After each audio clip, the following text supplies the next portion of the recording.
So now, when you move, you go and look at Him through the scriptures. God will open up your lenses, hallelujah. And once your spiritual lenses are open, then you are able to decode and see things that have been hidden for years. And then once your eyes have been revealed, then you are able to see yourself inside the person of Jesus Christ.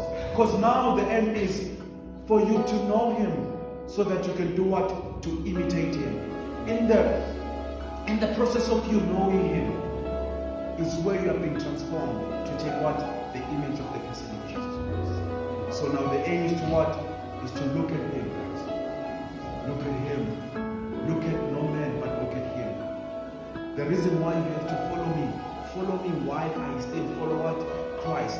As soon as I start follow something else, even me, I'm disqualified to be followed. The reason why I come up with scriptures, the reason why we read tons and tons of scriptures, so that your eyes can be taken off of me and then be placed on what the Bible says about your life and what the Bible says about your Lord and Savior, which is Jesus Christ. Hallelujah. So now, our aim is to build ourselves and build our life through the principles of the person of Jesus Christ.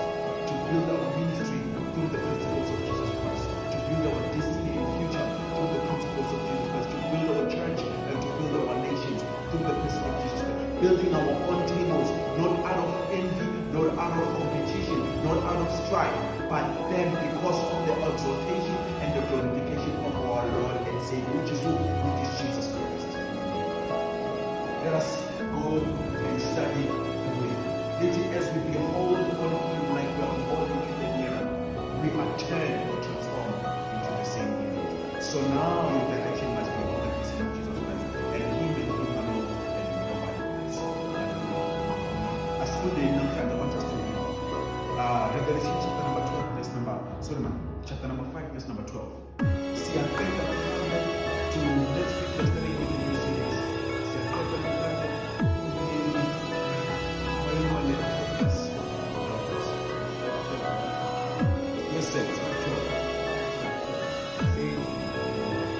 in a loud voice, they were saying, "Worthy is the Lamb." Worthy is the Lamb. They were proclaiming that in a loud voice. They didn't say the Lamb of God was favored. It says, worthy was He. In the way is something that is understand. In the way is something that is entitled to. For instance, a worker or a hireling is entitled or worthy for his what? For his compensation. Understand? When I am compensated in my place of employment, I don't go to my boss and say thank you. Why am I not going like? Why am I not doing that? Because I decided I'm worthy of my what? Of my compensation. So now, what the Bible says about the Lord is worthy of the following. He is worthy of what? To receive number one, power. So now, the power that Jesus Christ had, it does not come as a gift, understand, but then it comes of something that He said based on His sacrifice on the cross. There is something that Jesus Christ will tell His disciples, understand, most especially on the inception stage. He will say, take up your cross and do what? And follow me. Why does He not say blandity? Why does He emphasize on taking up your cross and follow me? Why? Because when you take up your cross, you lose yourself and then you pick up something that is that represents shame. And then when you pick up something that represents shame, your ego, your pride, and yourself dies.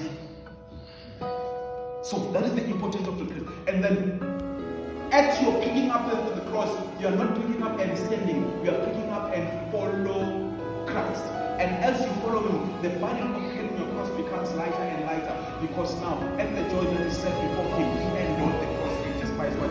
The shame. So now it's easier to carry the cross each and every day and walk with ease, simply because of the joy that is set before you. It's a Bible, it told you Hebrews chapter number 12, verse number 2. It is Jesus,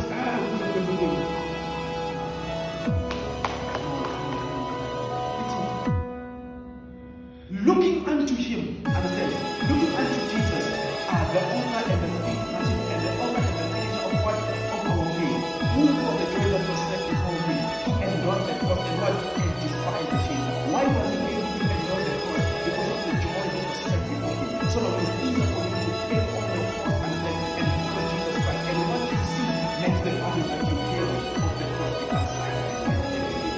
walk with ease. Because now your eyes has been taken off of the road, but then your eyes are on Jesus. There is nothing that you can do that will advance your destiny and advance your life much better and faster than following the destiny of Jesus Christ. The process is tough, the process is hard, the process is not easy, but then it's awesome. Because number one, it's not the sacrifice. You have to live a surrendering life, a sacrificial life, which means in other words, you have to forfeit certain things, or forfeit present pleasures for the sake of what? For the sake of the desired future. So now there are certain things as a believer that you won't do. Why you won't do them? Simply because you understand what you mean. I won't get away with certain things. As a believer, you won't get away with other people. We won't get away with things with that other people usually get away with without money.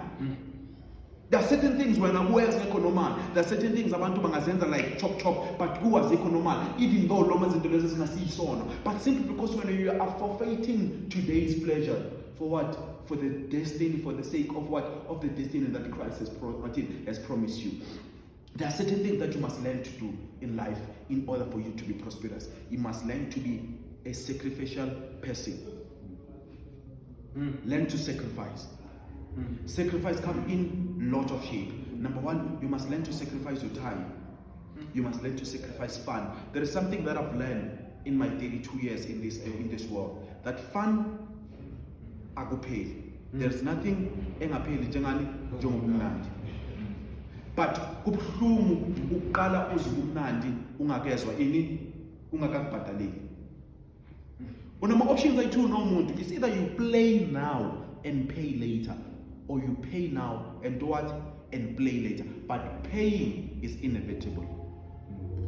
So you will pay, but i-choice yakho ukuthi uqala ngako or wenza njani uqina ngako. So my advice to you as your pastor, understand, start with what? With paying. Pay the price.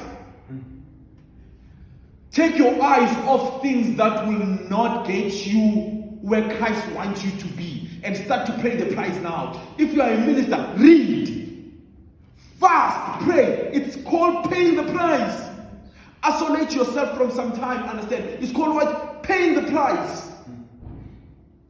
It's hard, bro. It's hard living a sacrificial life. It's hard to put it as a man of God. It's hard that every time when you think, you're not only thinking about your physical pleasures, but then you are thinking about impilos abanye abantu, and then it doesn't make sense. We call that paying. But then there will come a time where you have to play. But I, for one, I have decided that I will start paying now and play later than do what? Than play now and pay later. Because paying is what is inevitable. Hallelujah. Hallelujah. Fundis, yes. So he's worthy, he deserves it, he's entitled to power. So the power, dunamis, the word power means dunamis, understand? Miracle power, the ability to arrange and to rearrange stuff, understand? So Jesus Christ possessed that. So now he didn't get it as a package of being Jesus Christ, understand? He paid for it with his sacrifice. So the life that he lived prepared him to possess the power that he possessed. So now him, at an early stage, the first thing that he did before he started ministry, he went away for 40 days and 40 nights. And fasted and prayed to seek what the face of God for the journey that was set before him. And then after that, he was entitled for everything that he possessed. Because after praying and fasting, the first thing that he encountered, he didn't encounter God, he didn't encounter angels.